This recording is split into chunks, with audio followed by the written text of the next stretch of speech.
Hi guys, thank you for being here in what is practically a sauna. So first up, I want to say thank you. For those of you who don't know us, so you know which one's Katie and which one's Laura, thanks for all the waves, thanks for all my friends who have joined today. Oh, I love seeing so many people that I love. My name's Katie, I'm the founder of Street Agency, and this is the lovely Laura.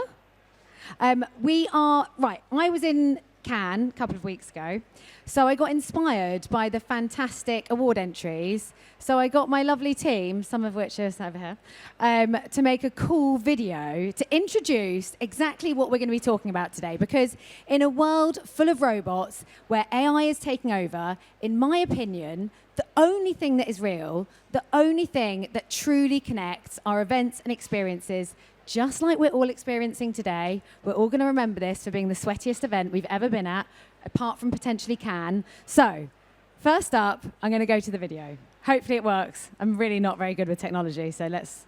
Oh, hi, this is me and this is Laura. The wrong way around. B2B events are known for being a bit boring. No fun, no conversation, just beige coffee and beige ideas. Well, Contentful knew this and they wanted to make a change. So, together, we created the Experience Tour. A new way to connect, convert, and stand out. Not through slide decks, through real moments that people actually wanted to be part of. Think cocktail making in Barcelona, perfume and fragrance making in Paris, and Bake Off in London. We attracted Dr. Martens, IKEA, Christian Louboutin, HSBC, and Bayer, and so many more. And every single one of them, C-suite, and every single event, oversubscribed. And here's the thing that really matters. Instead of the usual 2 to 5% conversion rate to opportunity, we have seen 2 to 3 times that. More conversations, more qualified meetings, more pipeline, and ultimately, more sales. We'll show you exactly how human-first experiences are rewriting the B2B rulebook. Because when you lead with feelings, not features, you don't just host events, you spark something real. And in a world of tech and AI, real-life immersive experiences are the only real thing that will help you connect and convert. There we go. Woo, woo, woo. Round of applause, please. Thank you. So, you've now had a bit of an insight into what the tour's all been about and some of the fantastic results that we've started to see really early, because we only kicked this tour off in April, and already, this is like mega, Contentful have got nearly £1 million worth of sales in the pipeline. So it has turned around much quicker than any other events that we do, and I think that's what I really want to delve into today. In a world of AI and technology, let's not forget that we're all still human and we want to connect in real life. So, Laura, let's start with how the idea came up in the first place. Yeah, so a mixture of feelings around this. So firstly, from a strategic perspective, Contentful acquired a personalization platform called Ninetailed, which is now known as Contentful Personalization. Also stepping boldly into the future of digital experiences. So, you know, I had a thought and I thought, you know, it's such cool technology that I, as a marketeer, really understand and really want to get behind. So how can I bring that to life from an events perspective? How can I create events that are personal, memorable, and quite frankly, as dynamic as the platform that we're going to sell? Because we'd be terrible marketeers if we weren't trying to sell our product, but we want to make sure that we do that in a really, you know, soft, gentle way. And then, honestly, a bit of fatigue, a bit of event boredom. I was fed up of pushing a boulder up a hill, trying to invite people to dinner after dinner. Now, they have their place. You know, I'm all for those. I think, you know, C-level dinners can be really handy to just have that relationship building. But getting your sellers behind your events as a field marketer is extremely difficult, and you need them in your corner. So it was a bit of WhatsApp marketing therapy between myself and Katie. We share a lot throughout the week. And we were both actually on a walk at the time, and I was thinking, what is it that you can personalize? You can personalize clothing, you can personalize shoes, you can personalize a cake. And actually, Bake Off at the time, you know, was on the TV. So we decided, well, let's just give it a try. Let's dip our toe. And honestly, that event was hugely, hugely successful, way more than I ever anticipated. And it just sparked that idea of what more could we do?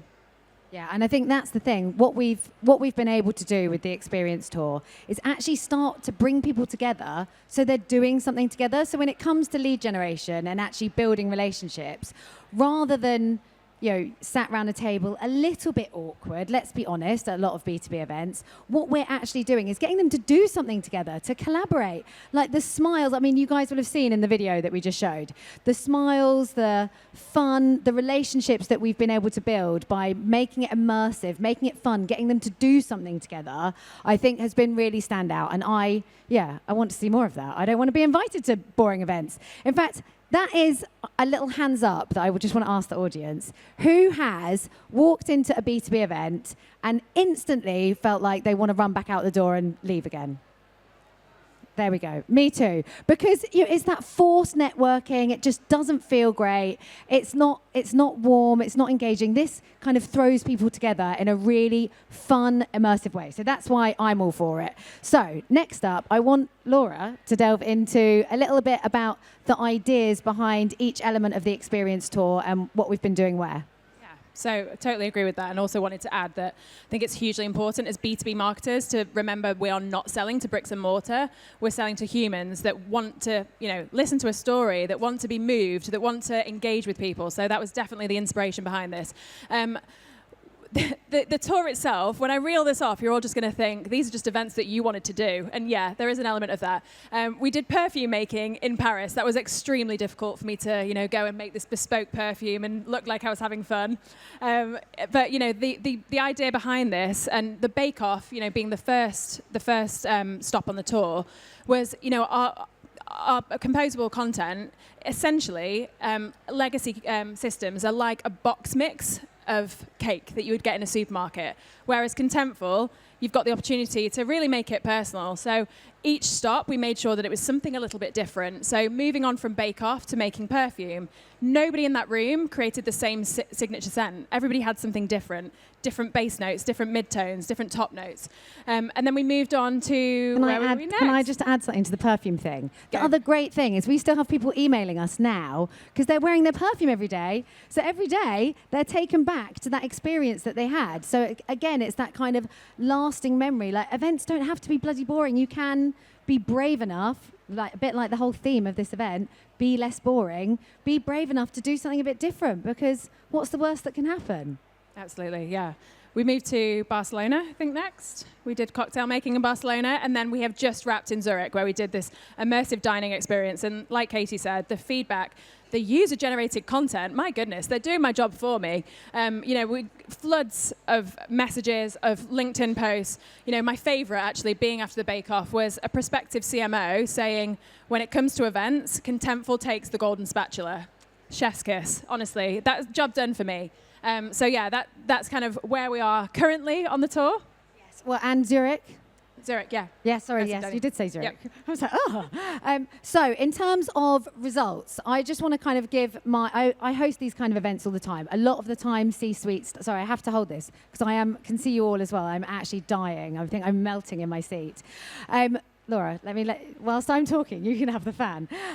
So in terms of results, I think the great thing here is it's been so much easier to engage prospects. So when we're running the outreach, that's what we kind of do. We design the tour with Laura, but we also, of course, Contentful have their target account list. We want to get the people there that matter, that are going to help drive the conversation, usually at C-suite level. And they actually want to come. They get noticed. I mean, who in here is a brand? Are there any brands in here?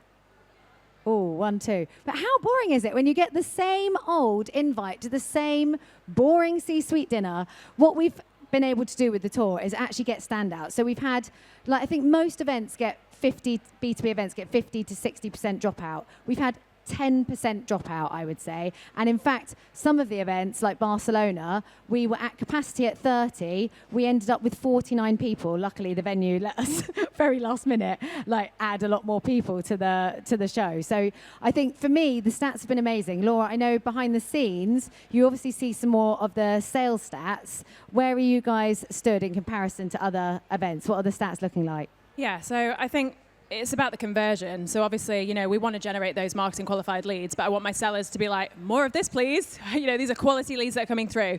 So far, I mean, it's early days, as you say. It was the end of April, so and a lot of our attendees have been those enterprise brands, which longer sales cycles. But we're seeing a conversion rate of about 18%, which typically is around the 5% mark. So yeah, we're seeing really good things there. Considerable levels of pipeline, which is great. But for me, actually, it's about the relationship building. I think it's really important to remember it's not one and done. We're not doing that event and then you're not coming to another event again. It's nurturing, building those relationships, making sure that they're not just thrown into a random email nurture, that actually they're attending another event and they're networking with our sellers. So yeah, really positive results so far. Now, of course, we're on the AI and tech stage, so we have to talk about how AI and technology has helped us with this journey. So, obviously, Contentful has some cool technology. I would get in a lot of trouble if I didn't ask Laura about this. Can you tell me about how you've used the platform and used AI to help engage people along the journey from the event point of view? Yeah, so without being salesy, because actually I hate being sold to, and that's part of why this tour has worked, because I think we're not getting people into a room and doing a sales pitch, but we used our own Contentful personalization tool to map out cities that we were stopping on the tour, and people that that came to our landing pages were targeted. It was like, hey, we see you're in Zurich, this is the event for you, and the data talks. We saw a 51% increase in a matter of days in terms of registration. So yeah, that's kind of our own platform, but the more interesting part for me was how I used it to have a bit of fun. So I loved, we did some really silly things. We made sure that our sellers were really bought in and engaged. I did know before you go guides that were, actually we said we started in April. We did a bake-off, a test of the waters in December. I did a Know Before You Go guide in the style of 'twas the night before Bake Off, and I even got responses from our C-levels saying this is the best thing I've ever read. We used headshots of our senior leaders on tops of the Bake Off judges. So getting that kind of internal buy-in and people going like, this is really cool. Can we do this over here?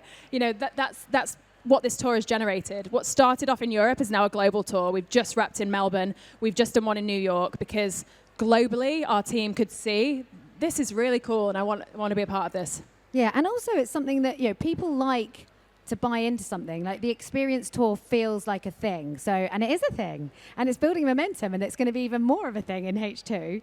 So, in terms of, I just want to add one little thing on AI. I think we've actually used AI a lot in this whole journey. But one of the key things for me is about how we've used AI in terms of our language and for the outreach. And I think maybe a lesson for all, because more often than ever, like I can see people that I love as well posting on LinkedIn, and it's so obviously written by AI.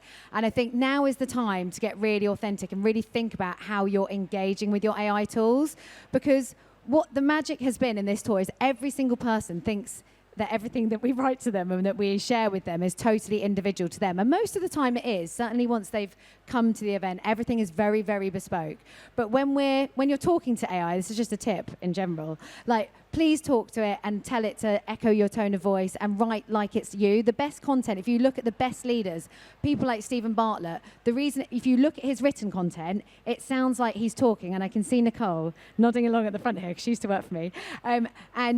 We've always said that, haven't we? Talk like you're talking to your best friend. Stop trying to write, and I know we've had that with our comms, haven't we? Like, stop trying to show up like a corporate, overly marketing. Talk to people like humans, because less and less so, they're being spoken to like humans. So if you can do that, I promise you it's going to make a big, big difference. Yeah, can I just add something on there? Yes, of course. So I think it's really, as Katie said, really important to use the tools, but actually correct them. Don't just let that content be churned out. And I think it's important to see that it's not AI versus humans. It's actually AI for humans. Bring in that human connection, because people need to feel something as well with your content. Yeah, use it for what's right. So, Laura, when it comes to, everything, when it comes to what's next in terms of, the continuation of the tour, what's next for Contentful, what can people look out for? Yeah, so obviously it's been hugely successful. It quite candidly was a trial. I was like, let's just see how this goes. It has to continue. We're going to make sure we've just confirmed stops in Abu Dhabi, potentially in Amsterdam, maybe another one in London and the Nordics. So yeah, I mean, we've got our product launch at the end of September, and I just feel that it's a way of getting people out without being overly salesy. Let them have a flavor of this platform. Talk about it in the language that they understand. So yeah, lots of different stops and more to come in terms of personalization and AI. Brilliant. Is there anything that I haven't asked you? Because I keep looking through my notes. Is there anything else you want to add, Laura? Because I feel like we're going to get booted off any second. No? Are we good? So, guys, thank you so much. If you are a brand and you want to attend the Contentful Experience Tour, please come and talk to me and Laura. And if you want to learn more about how to use Contentful and/or put on amazing experiences and events, then come and talk to us after. But a big thank you. Thanks, Laura. Thank you. So hot.